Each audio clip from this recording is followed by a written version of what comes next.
سيدنا محمد سيد الأنبياء والمرسلين وعلى آله وصحبه أجمعين ومن تبعهم بإحسان إلى يوم الدين. أما بعد، فأعوذ بالله من الشيطان الرجيم. بسم الله الرحمن الرحيم. إن الذين يحبون أن تشيع الفاحشة في الذين آمنوا لهم عذاب أليم في الدنيا والآخرة. وعن عبد الله بن مسعود رضي الله عنهما قال: قال رسول الله صلى الله عليه وسلم ذات يوم: استحيوا من الله حق الحياء. قال: قلنا يا رسول الله إنا نستحيي والحمد لله. قال: ليس ذلك، ولكن من استحيا من الله حق الحياء فليحفظ الرأس وما حوى، وليحفظ البطن وما وعى، وليذكر الموت والبلى، ومن أراد الآخرة ترك زينة الدنيا، فمن فعل ذلك فقد استحيا من الله حق الحياء، أو كما قال صلى الله عليه وسلم. اللہ سبحانہ و تعالی نے اسلام کی شکل میں ہم سب کو ایک مکمل اور خوبصورت نظام زندگی عطا فرمایا ہے. اسلام ہماری آخرت کے ساتھ ہماری دنیا کی کامیابی کا بھی ضامن ہے. اسلام کی تعلیمات انسان کے تمام شعبوں میں انسان کو آخرت کی کامیابی کے ساتھ دنیا کی زندگی میں بھی سرخرو کرتا ہے. اللہ تعالیٰ نے ہمارے آقا جناب محمد الرسول اللہ صلی اللہ علیہ وسلم کو اس دنیا کے اندر جن مقاصد حسنہ کے ساتھ مبعوث کیا تھا، انسانیت کو جن تعلیمات کے ساتھ آراستہ کرنے کے لیے مبعوث کیا تھا، ان میں ایک مقصد تھا وَيُزَكِّيهِمْ، انسانوں کا تزکیہ، معاشرے کے انسان کو گندے اعمال و اخلاق سے صاف ستھرا کر کے اچھے اخلاق سے آراستہ کر کے اسے انسانیت کے لیے ایک مثالی انسان بنانا. یہ تزکیہ تمام انبیاء کرام علیہم الصلاۃ والتسلیم نے کی، لیکن ہمارے آقا صلی اللہ علیہ وسلم کا مقام اس لیے بلند ہے کیونکہ باضابطہ آپ کو اس کام کے لیے اور اس مقصد کے لیے اللہ تعالیٰ نے بھیجا. آقا صلی اللہ علیہ وسلم نے ایک جگہ اپنی بعثت کا مقصد بھی بتایا: انما بعثت لأتمم حسن الاخلاق، کہ مجھے اس دنیا کے اندر اس لیے مبعوث کیا گیا ہے تاکہ انسانوں کو برے اخلاق سے صاف کر کے اچھے اخلاق سے آراستہ کر سکوں، اور اچھے اخلاق کے جو اعلیٰ نمونے ہیں ان کو میں مکمل طور پہ انسانیت کو دے سکوں. ان اعلیٰ نمونوں کی تکمیل کے لیے اللہ تعالیٰ نے مجھے اس دنیا کے اندر مبعوث فرمایا. یہ حسن اخلاق ایسا اہم وصف ہے کہ آقا صلی اللہ علیہ وسلم نے کمال ایمان کی علامت اس کو قرار دیا ہے. ایمان والے کا ایمان اس وقت تک مکمل نہیں ہو سکتا ہے جب تک کہ وہ حسن اخلاق سے، اچھے اخلاق سے آراستہ نہ ہو. آپ صلی اللہ علیہ وسلم نے فرمایا: اکمل المؤمنین ایمانا احسنہم خلقا، کہ سب سے کامل، مکمل، کمپلیٹ ایمان والا وہ بندہ ہے جس کے اخلاق سب سے اچھے ہوں، جو حسن اخلاق سے آراستہ ہو. یہ خلق حسن یا اخلاق حسنہ جس کی بات آپ کے سامنے کی جا رہی ہے، یہ کسی خاص چیز کا نام نہیں ہے بلکہ اس کا دائرہ بہت وسیع ہے. یوں کہہ لیجئے کہ ایک عنوان ہے، اس کے تحت بہت سارے مضامین ہیں، بہت ساری چیزیں ہیں. آدمی کا معاملہ اچھا ہو، اس کی معاشرت اچھی ہو، اس کے اندر نرمی ہو، تواضع ہو، غصے میں قابو کرنے والا ہو، یہ اور اس طرح کی تمام تر چیزیں حسن اخلاق کے دائرے کے اندر آتی ہیں. لیکن اس حسن اخلاق میں ایک وصف ہے جس کا نام شریعت کے اندر حیا ہے. یہ حیا اور شرم حسن اخلاق کا ایک بہترین باب ہے اور حسن اخلاق کا ایک اعلیٰ نمونہ ہے جس حیا سے اللہ نے، رسول نے، دین اسلام نے ہم سب کو متصف اور آراستہ ہونے کی تلقین و ہدایت کی ہے، اور ایمان و اسلام کا حیا و شرم سے ایسا گہرا تعلق ہے جس کو ہم لوگ کہتے ہیں چولی دامن کا ساتھ۔ آقا صلی اللہ علیہ وسلم نے اس مضبوط رشتے کو بتایا جب آپ نے فرمایا الحیاء والایمان قرناء جمیعا، کہ حیا اور ایمان یہ دونوں ہمیشہ اکٹھے رہتے ہیں، ساتھ رہتے ہیں۔ فَإِذَا رُفِعَ أَحَدُهُمَا رُفِعَ الْآخَرُ، جب کوئی ایک نکل جاتا ہے کسی کے اندر سے تو دوسرا بھی چلا جاتا ہے۔ جب کسی آدمی کے اندر سے ایمان چلا جائے پھر وہ بے حیا ہو جاتا ہے، حیا کی صفت ختم ہو جاتی ہے، اور جب کسی کے اندر سے حیا کی صفت ختم ہو جائے، شرم کی صفت ختم ہو جائے، تو پھر اس کا ایمان بھی نکل جاتا ہے، اس کا ایمان، اس کا کمال بھی ختم ہو جاتا ہے۔ اتنا زیادہ مضبوط رشتہ اس حیا کا ایمان کے ساتھ نبی پاک صلی اللہ علیہ وسلم نے بتایا۔ ایک جگہ فرمایا گیا الحیاء شعبۃ من الایمان، کہ ایمان کا ایک خاص شعبہ، اس کا خاص حصہ ہے حیا۔ ایک حدیث میں آپ نے فرمایا الحیاء من الایمان والایمان فی الجنہ، کہ حیا ایمان کا حصہ ہے اور ایمان جنت میں لے جانے والا ہے، اور اس کے بالمقابل والبذاء من الجفاء والجفاء فی النار، آپ نے فرمایا کہ بے حیائی اور بے شرمی یہ برائی میں سے ہے، اور برائی انسان کو جہنم میں لے جاتی ہے۔ آپ سمجھ سکتے ہیں کہ ایمان و اسلام کے ساتھ اس حیا کا کیسا تعلق اس طرح کے احادیث میں جناب رسول اللہ صلی اللہ علیہ وسلم ارشاد فرما رہے ہیں کہ حیا ایمان کا خاص پارٹ ہے۔ حیا جس کے اندر ہوگا اس کا ایمان مکمل ہوگا، اور یہ ایمان اسے جنت میں لے جائے گا، اور حیا نہیں ہوگی، بے حیائی اور بے شرمی ہوگی تو اس کے اندر برائی ہوگی، اور یہی برائی انسان کو جہنم میں لے جائے گی۔ آپ علیہ الصلوۃ والسلام نے ایک روایت میں فرمایا ان لکل دین خلقا، کہ دنیا کے اندر جتنے بھی مذاہب ہیں ہر مذہب کے اندر اس کا ایک خاص وصف ہوتا ہے، ایک امتیازی نشان ہوتا ہے۔ وخلق الاسلام الحیاء، اور اسلام کا امتیازی نشان جس کی بنیاد پر اسلام کا ماننے والا دوسروں سے الگ ہوتا ہے، وہ ممتاز ہوتا ہے، اس کا تخصص ہوتا ہے، اس کی پہچان ہوتی ہے، وہ حیا ہے۔ خلق الاسلام الحیاء، ایمان کا ترہ امتیاز یہ حیا اور شرم کی صفت ہے۔ آقا صلی اللہ علیہ وسلم نے اس طرح کی تاکیدی احادیث کے ذریعے سے امت کے ایک ایک فرد کو دراصل اس حیا اور شرم کی صفت کے ساتھ آراستہ ہونے کی تلقین اور ہدایت فرمائی ہے۔ بدقسمتی یہ ہے کہ اس وقت ہم اور آپ جن حالات سے دوچار ہیں اس میں اللہ معاف کرے اس حیا اور شرم کا جنازہ ہمارے معاشرے میں نکلا جا رہا ہے۔ حیا کا تعلق دین اسلام کے ساتھ جس مضبوطی کے ساتھ جوڑ کر بیان کیا گیا، اور جس مذہب کے ماننے والوں کا ترہ امتیاز، وجہ امتیاز، اس کے پہچان کی علامت کو یا جس صفت کو بتایا گیا، آج وہ صفت ہمارے اندر، خاص طور سے ہمارے نوجوانوں کے اندر شاید نہیں ہے، اور بہت تیزی کے ساتھ یہ صفت ختم ہو رہی ہے۔ رسول اللہ صلی اللہ علیہ وسلم نے ایک روایت کے اندر جو خطبے میں نے پڑھی، اس روایت کے اندر حیا کی تفصیل بتائی کہ حیا اور شرم کہتے کس کو ہیں۔ دراصل جب اس طرح کی بات ہوتی ہے تو میں بھی کہتا ہوں کہ صاحب میرے اندر تو حیا ہے، میں تو شرمیلا آدمی ہوں۔ آپ کہہ رہے ہوں گے کہ میں بھی بہت شرماتا ہوں، میرے اندر بھی حیا کی صفت ہے۔ یہ جو حیا کا لفظ ہے عربی کے اندر یا قرآن و حدیث کی اصطلاح کے اندر، اردو میں اس مفہوم میں وہ وسعت نہیں ہے۔ ہم لوگ جب حیا بولتے ہیں تو بس شرم کے معنی میں اس کو لے لیتے ہیں، جبکہ حیا جس کا ایمان سے اٹوٹ تعلق بتایا گیا، جس کی اہمیت بتائی گئی اور جس کی فضیلت بتائی گئی آقا صلی اللہ علیہ وسلم کی زبانی کہ الحیاء لا یأتی الا بخیر،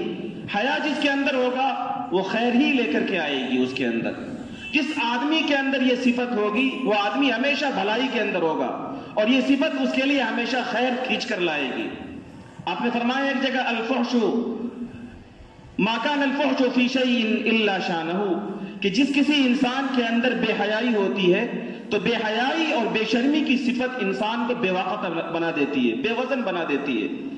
اس بے حیائی کی صفت کی بنیاد پر انسان اللہ کی نگاہ سے تو گرتا ہی ہے، انسانوں کی نگاہوں میں بھی اس کی کوئی حیثیت نہیں رہتی۔ اور فرمایا وما كان الحياء في شيء الا زانه، جس کسی انسان کے اندر حیا کی صفت ہو تو یہ صفت اسے مزین اور آراستہ کر دیتی ہے، اسے خوبصورت بنا دیتی ہے۔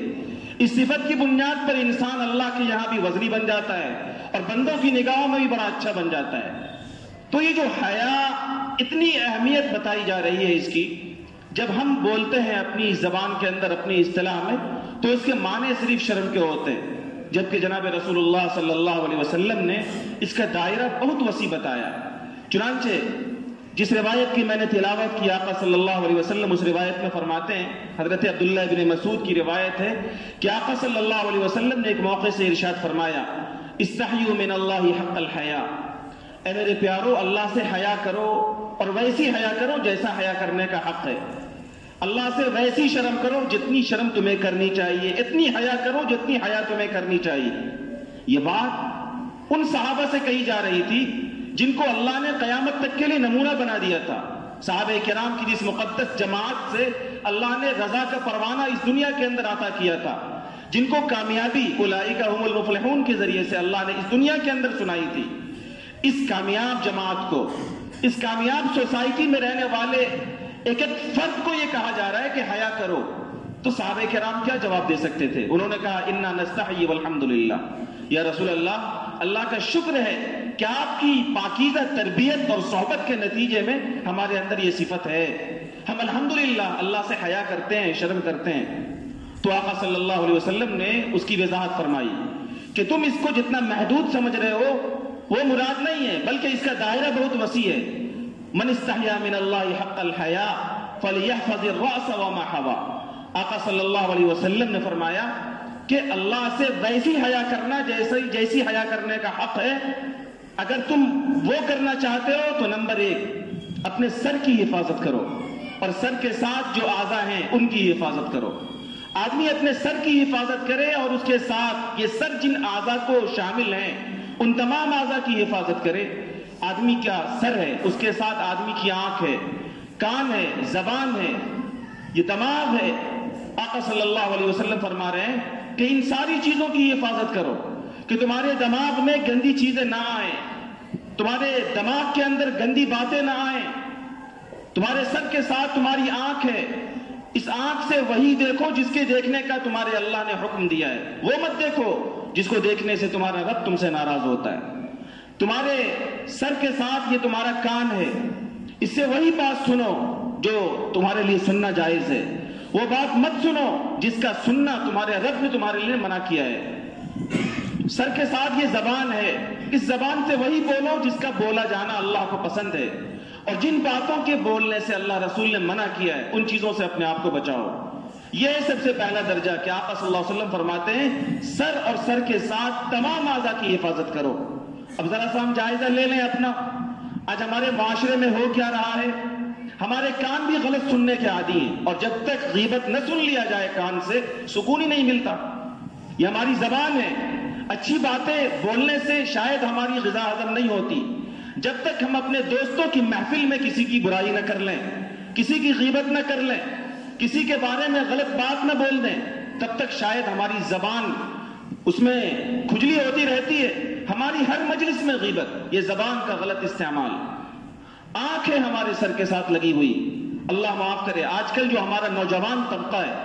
باطل اور دشمن طاقتوں کی پوری پلاننگ ہے اور منصوبہ بند پلاننگ ہے کہ فوش فلموں کے ذریعے سے، فوش سیریلز کے ذریعے سے، گندے ویڈیوز کے ذریعے سے ایمان و اسلام کا جنازہ مسلمانوں کے نسلوں سے نکال لیا جائے۔ یہ تو انہوں نے پلاننگ کے تحت فلمیں بنائی، سیریل بنائی، گندی فلمیں بنائی، اور پلاننگ اس لیے تھی کہ دیکھا کہ مسلمانوں کو مارا گیا، ان کا وجود ختم نہیں ہوا، مسلمانوں کے قرآن پر حملہ ہوا، ان کا وجود ختم نہیں ہوا، مسلمانوں کے ایمان و امتحان کا جنازہ نکالنے کے لیے ان کی نسل کشی کی گئی، دنیا کے ہر خطے میں ان کے بچوں، ان کی عورتوں، ان کے نوجوانوں کو تڑپا تڑپا کر ایمان کی بنیاد پر مارا گیا، لیکن ایمان تھا کہ گھٹنے کے بجائے بڑھتا جا رہا تھا۔ تو اب یہ پلاننگ ہوئی کہ کچھ ایسی چیزیں رائج کی جائیں جس کا لیبل بہت اچھا ہو، جس پر نام بہت اچھا ہو، چونکہ اگر بے حیائی کو بے حیائی کہہ کر دی جائے گی تو وہ شاید نہیں لیں گے۔ بے حیائیوں پر خوبصورت چیزوں کا نعرہ، خوبصورت سیریل کا نعرہ، خوبصورت کرکٹ میچوں کا نعرہ، اور اس طریقے سے خوبصورت فلموں کے ناموں کا نعرہ اور خوبصورت ناموں کے ذریعے سے گندی چیزوں کو موبائل کے ذریعے سے، انٹرنیٹ کے ذریعے سے پوری دنیا کے اندر اس طرح پھیلا دیا گیا کہ آج ہمارے نوجوانوں کا جو 99% طبقہ ہے وہ اپنی آنکھوں کا غلط استعمال کرتا ہے۔ اور یاد رکھیے گا، جس انسان کی آنکھ غلط دیکھنے لگے اسے اپنی بیوی سے سچی محبت نہیں ہو سکتی ہے۔ جس انسان کی آنکھ غلط دیکھنے کی عادی ہو جائے وہ حلال چیزوں کے دیکھنے میں مزہ نہیں پاتا ہے، اور انسان اگر بدنظری کا شکار ہو جائے اور عادت لگ جائے اسے بچپن سے، نوجوانی سے، تو اس کی اصلاح بہت مشکل ہو جاتی ہے۔ جس انسان کو غلط چیزوں کے دیکھنے کی عادت پڑ جائے خلوتوں میں اسے اللہ کی یاد کم آتی ہے، تنہائیوں میں امت مسلمہ کی حالت پر رونا نہیں آتا، اسے قرآن کی تلاوت میں اسے مزہ نہیں آتا، اسے علماء کی صحبت میں مزہ نہیں ملتا، اسے قرآن کریم کے درس کے حلقوں میں سکون نہیں ملتا، ایک بے چینی ہوتی ہے، کیونکہ آقا صلی اللہ علیہ وسلم نے فرمایا کہ یہ نگاہ ابلیس کے تیروں میں سے ایک تیر ہے۔ جو آدمی اللہ کے ڈر سے اپنے اس نگاہ پر تقوی کا پہرا بٹھاتا ہے، اللہ اسے ایمان کی ایسی حلاوت نصیب کرتا ہے جس کے مٹھاس کو وہ محسوس کرتا ہے۔ لیکن جب آدمی اسی نگاہ کا استعمال نہ کرے، تقوی ختم ہو جائے نگاہوں سے، آدمی اللہ سے شرمانا بند کر دے اور حیا سے ایمان کا تعلق ختم کر دے، حیا کا تعلق آنکھوں سے ہٹا دے، تو پھر آدمی غلط چیزوں کو دیکھے گا اور پھر اسے ایمان کی حلاوت نہیں ملے گی، ایمان کی مٹھاس نہیں ملے گی۔ ہم لوگوں کے پاس گارجینوں کے فون آتے ہیں کہ ہمارا بچہ ہے، میٹرک کا سال ہے اور امتحان ہے، اسکول میں ٹیسٹ چل رہے ہیں، ٹیسٹ میں شامل نہیں ہو رہا ہے۔ انگلش میڈیم اسکول میں منتھلی 6-7 ہزار روپے ہماری فیس لگتی ہے، اور ہمارا بچہ ہے جو رات کو دیر رات تک موبائل میں رہتا ہے اور وہ اسکول کے ٹیسٹ میں نہیں جاتا، وہ امتحان کیا دے گا؟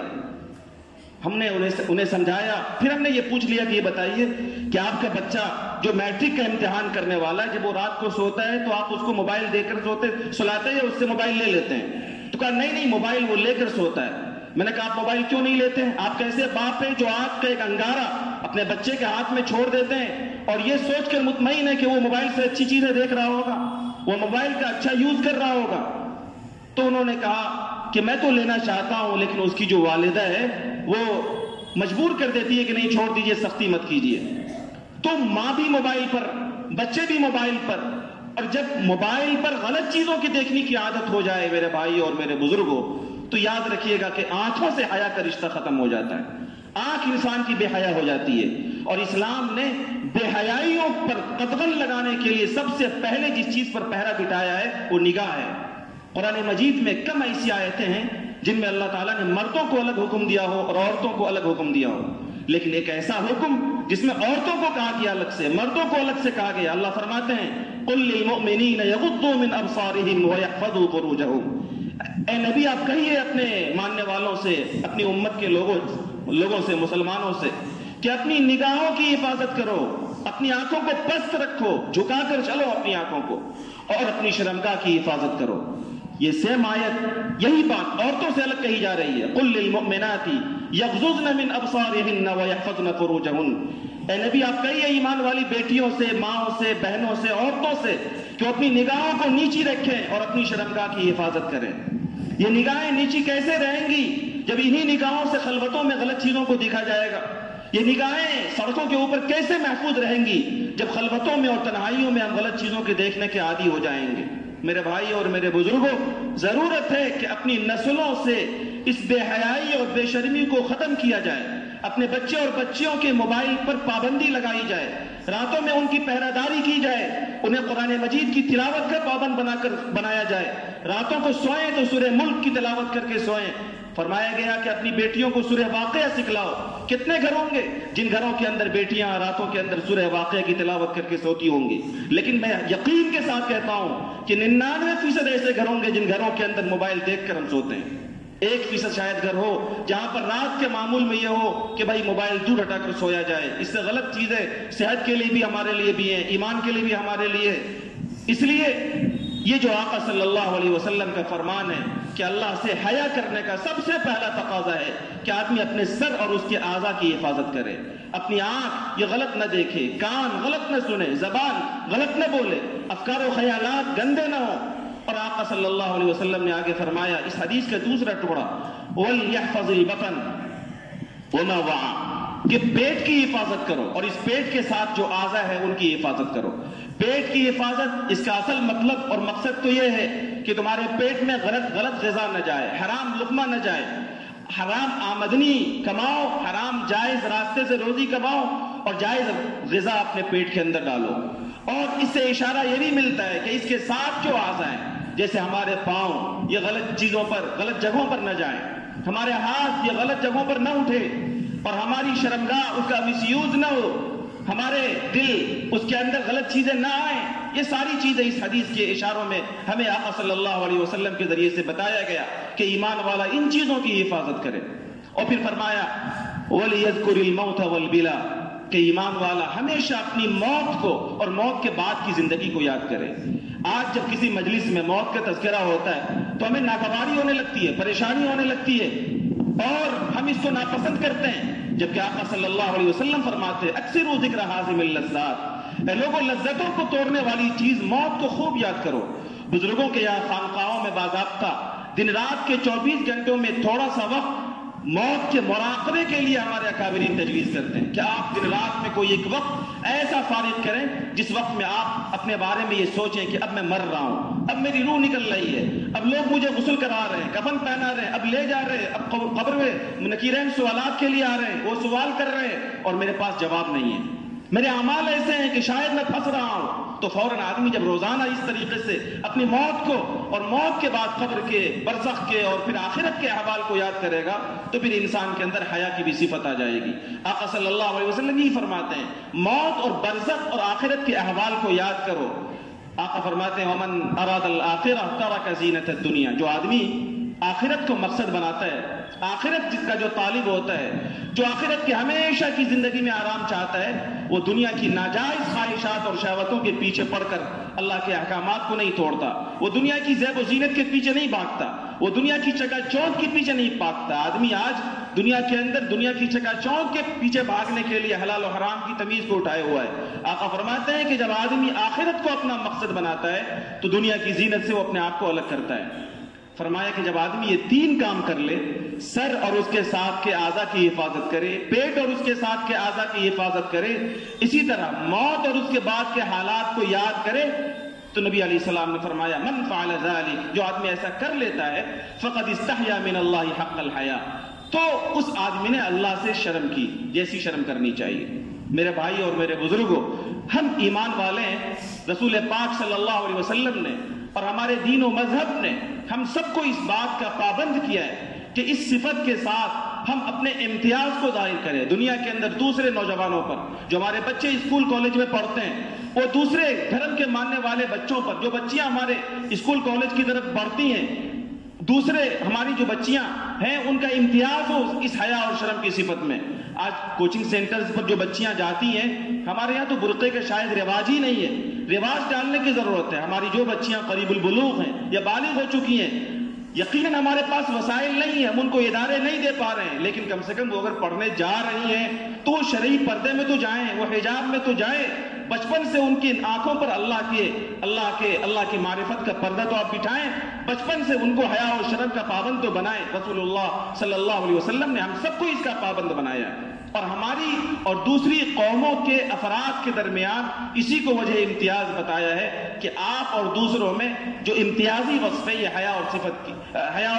اور شرم کی صفت کا ہے. اس لیے نوجوانوں کو بھی اس صفت سے اپنے آپ کو آراستہ کرنے کی ضرورت ہے اور ہمیں بھی چاہیے کہ اپنے گھر کے بچوں کے لیے، بچیوں کے لیے ایسے لباس کا انتخاب کریں جن لباسوں میں حیا اور شرم کا پورا لحاظ رکھا گیا ہو، جو لباس حیا اور شرم کے خلاف نہ ہو. شادی بیاہ میں آج کل نئی چیزیں ہو رہی ہیں، رسم مہندی ہے تو رسم ہلدی ہے، اور ان ناموں پر ہمارے علاقوں میں بھی اب دھیرے دھیرے بے حیائیوں کا ننگا ناچ کیا جاتا ہے. ضرورت ہے کہ اس طرح کی بے حیائیوں کی چیزوں پر قدغن لگایا جائے. گارجینوں کی، ہر گھر کے گارجین کی الگ ذمہ داری ہے، یہ کسی ایک فرد کی انڈیویجول الگ سے علیحدہ کوئی ذمہ داری نہیں ہے. امت مسلمہ کے ایک فرد کی یہ ذمہ داری ہے کہ خود اپنی ذات کو بھی اور اپنے بچوں کو بھی اس صفت کے ساتھ آراستہ کریں اور کھلی بے حیائیوں کے کاموں سے خود اپنے آپ کو بھی اور اپنے بچوں کو بھی علیحدہ کرنے کی اور بچانے کی ضرورت ہے. اللہ تبارک و تعالی ہم سب کو پوری زندگی باحیا مسلمان بنا کر رکھے اور اللہ تعالی ہم سب کو ایمان پر خاتمہ عطا فرمائے. وآخر دعوانا الحمد للہ.